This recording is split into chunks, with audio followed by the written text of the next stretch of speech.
Hello students, स्वागत है आप सभी का आपके अपने चैनल ज्ञान गुरु एकेडमी में। डियर स्टूडेंट्स, कल मैं एक वीडियो बनाया था आप लोग के लिए। याद होगा कि मैंने बताया था उस वीडियो में कि 16 साल से कम उम्र के बच्चे जो है कोचिंग नहीं जा सकेंगे। तो इसमें आज की वीडियो में जो आप लोग को बता रहा हूँ कि कल मैंने पूरा का पूरा गाइडलाइन जो थी, गाइडलाइन यहाँ आप पढ़ सकते हैं, guidelines for regulation of coaching centre. दोस्तों इस चीज़ को ध्यान दीजिए कि कोचिंग सेंटर के लिए जो गाइडलाइंस है उसमें क्या क्या दिया गया है। आज मैंने पूरा कन्फर्मली पढ़ा है। तो इसमें एक बताया गया है कि यदि गांव, शहर, छोटे कस्बों में कोई 50 से कम बच्चों को पढ़ा रहा है, ठीक है, 50 से कम बच्चों को पढ़ा रहा है, तो इतना समझ जाइए कि जो 50 से कम बच्चे के तो कोचिंग की श्रेणी में आएंगे ही नहीं, ठीक है, ये चीज़ है।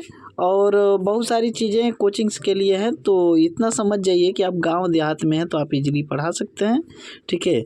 और गाइडलाइन में बहुत सारी चीज़ें दी गई हैं, यहाँ पे आप देख लीजिए, गाइडलाइन को पूरा पढ़िएगा। जो कि आपका किसका है, गाइडलाइन किसका है, ध्यान से देखिए आपका, ठीक है। 1 मिनट, जस्ट 1 मिनट, ठीक है। ये गाइडलाइन आप लोग देखिए, department of higher education, ministry of education, government of India. तो भारत सरकार की गाइडलाइन है, आप इसको ध्यान से पढ़ेंगे तो इसमें बहुत सारी चीज़ें दी गई हैं। आप लोग इसको बहुत बढ़िया से पढ़ लीजिएगा, ठीक है। सारी चीज़ों को कवर कीजिएगा आप लोग। और यहाँ पे इम्पोर्टेंट फैक्ट को मैं आप लोग को बता दूंगा, ठीक है। जो भी इम्पोर्टेंट फैक्ट होंगे इसके लिए क्या क्या चीज़ें दी गई हैं, कौन कौन सी धारा है, क्या क्या रिपोर्ट इसमें लगा हुआ है, क्या लेटर है, सारी चीज़ इसमें दी गई है, ठीक है। कौन से डिपार्टमेंट में क्या चीज़ें हैं, सारा का सारा यहाँ पे कैरिकुलम दिया गया है, क्यों लगाया गया है, सारी चीज़ें यहाँ पे बताई गई है, ठीक है। यहाँ आप देख सकते हैं कि इसमें इस चीज़ को भी फॉलो किया गया है, नेशनल एजुकेशन पॉलिसी 2020 को, ठीक है। या पैरा नंबर 4.36 को रिकॉग्नाइज किया गया है यहाँ पे, ठीक है।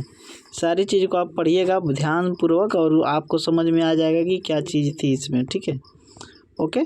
जो इसमें इम्पोर्टेंट पॉइंट है मैं आप लोग को समझा दे रहा हूँ ताकि आप लोग को इतना ना पढ़ना पड़े, ठीक है।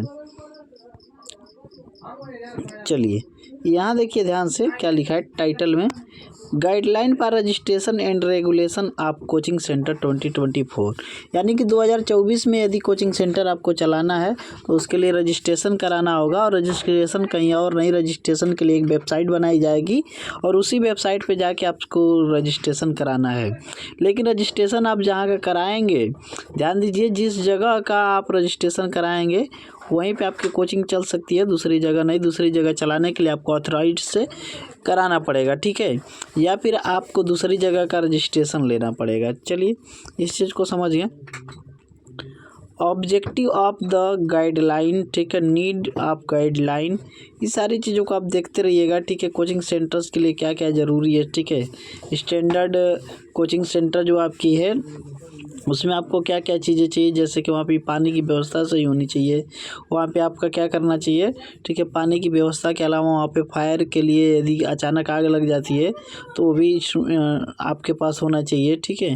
तो सारी चीज़ें, CCTV कैमरा होना चाहिए। देखिए यहाँ पे मैं बात कर रहा था डिफिनीशन, कोचिंग की डिफिनीशन क्या है, मोर देन 50 स्टूडेंट, समझ में आ रहा है, 15 स्टूडेंट से अधिक हो, 50 स्टूडेंट से अधिक होंगे तब के लिए नियम लागू करता है, ठीक है, तब के लिए नियम लागू होगा, ठीक है। मोर देन 50 स्टूडेंट्स, तो इस चीज़ का ध्यान दीजिएगा। यदि इससे कम स्टूडेंट्स हैं, आप गली मोहल्ले अपने घर पे पढ़ा रहे हैं तो फिर आपको कोई दिक्कत नहीं होने वाली है, ठीक है। समझ में आ गई इस चीज़ का, ठीक है।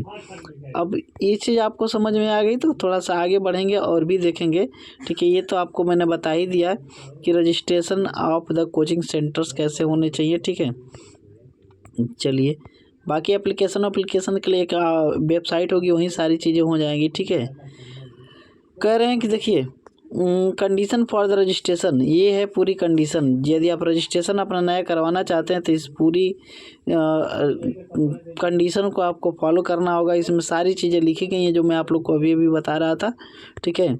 डॉक्यूमेंट क्या क्या लगेंगे आपके रजिस्ट्रेशन के लिए यहाँ पे बताया गया है।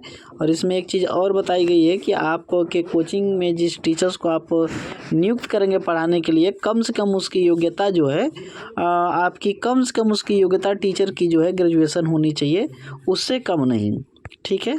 चलिए फीस का पूरा ब्यौरा आप जो देखिए, आपको अपनी एक वेबसाइट बनानी होगी कोचिंग की, ठीक है, एक वेबसाइट बनानी होगी, ठीक है। और वहाँ पे पूरा फीस का ब्यौरा आप देने वाले हैं कि कितना आप फीस लेंगे, बच्चों का कब तक सिलेबस पूरा हो जाएगा, ये सारी जानकारी आपको वहाँ पे मेंशन करनी होगी। ठीक है, ऑनलाइन मेंशन रहेगी ये सारी जानकारी। आपको रिटर्न पॉलिसी के बारे में भी बताना होगा। ठीक है, चलिए ये रहा आपका फीस के लिए। इंफ्रास्ट्रक्चर रिक्वायरमेंट, क्या क्या चीज़ें आपको चाहिए कोचिंग में, ठीक है, और क्या क्या चीज़ें आपको ज़रूरी है, ये सारी चीज़ें इसमें दी गई हैं।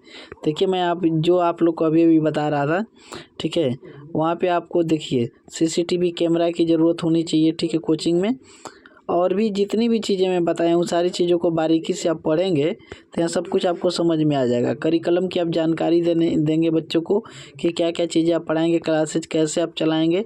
एक दिन में 5 घंटे से ज़्यादा की क्लासेज नहीं हो सकती हैं आपकी। ठीक है, यदि आपके बच्चे स्कूल जाते हैं तो स्कूल पीरियड में आपकी कोचिंग नहीं हो सकती है। और वीकली आपको रखना ही होगा, हफ्ते में सप्ताह की एक छुट्टी करनी ही होगी। ठीक है, टेस्ट की भी व्यवस्था आप करेंगे। ठीक है, सारी चीज़ें यहाँ पे बताई जा रही हैं। आगे देखिएगा, code of the conduct by the coaching centre, उसका कोड कैसा होगा। ठीक है, सारी चीज़ों को एक बार आप ध्यानपूर्वक पढ़िएगा। ठीक है, क्योंकि सारी चीज़ें पढ़ पाना संभव नहीं है। देख सकते हैं क्या क्या चीज़ें आपकी होनी चाहिए। मेंटल वेलबींग होनी चाहिए, एंटायर इंस्टीट्यूशनल कम्युनिटी। ठीक है, और सारी चीज़ें हैं यहाँ पे, आप पूरा का पूरा पढ़िए, देखिए क्या क्या चीज़ें आपके लिए हैं। यहाँ पे मैं एक चीज़ और दिखाना चाहूँगा, आपका देख रहे हैं आप। ठीक है, यहाँ पे देखिए ध्यान से, दिव्यांग friendly provision such a Braille, E readers and toilets, ये सारी चीज़ें भी होनी चाहिए।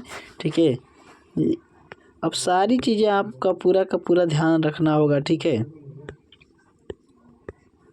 चलिए यहाँ पे देखा है पेनल्टी के रूप में, यदि आप कोचिंग के रजिस्ट्रेशन में जो भी चीज़ें बताए हैं या फिर आप इस रेगुलेशन को फॉलो नहीं कर रहे हैं तो पेनल्टी के तौर पे आपसे कितना लिया जाएगा। देखिए पहली बार यदि आप पेनल्टी लगेगा तो 25,000 रुपये।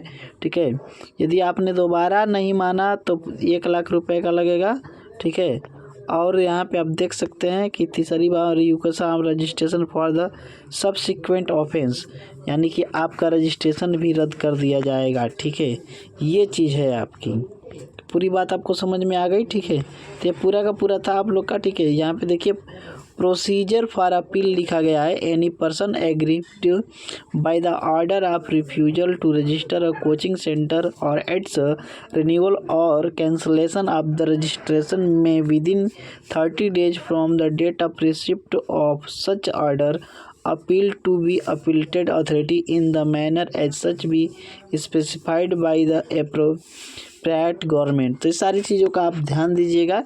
तो ये था आज की जो न्यूज़ जो मैंने कल वीडियो बनाई थी, उसी के जस्ट बाद आज मैं आपको बता रहा हूँ कि पूरा का पूरा कोई भी, देखिए जी बहुत सारी वीडियो जो बन रही हैं यूट्यूब पे, लेकिन कोई भी आपको पूरा इतना बाकायदा नोटिस पढ़ के नहीं सुनाएगा जितना कि मैंने आपको बताया है। ठीक है, तो इसलिए इस वीडियो को ज़्यादा से ज़्यादा शेयर कीजिएगा ताकि सभी लोग को सटीक जानकारी प्राप्त हो सके, सभी लोग को सही जानकारी मिले। सभी लोग परेशान हैं, जो लोग छोटे मोटे गली मोहल्ले में कोचिंग पढ़ाने वाले लोग हैं वो लोग परेशान हैं। ठीक है, तो देखिएगा कि ये लगभग आप लोग के लिए, ठीक है, सभी के लिए ज्ञान की बात होने वाली है। चलिए धन्यवाद।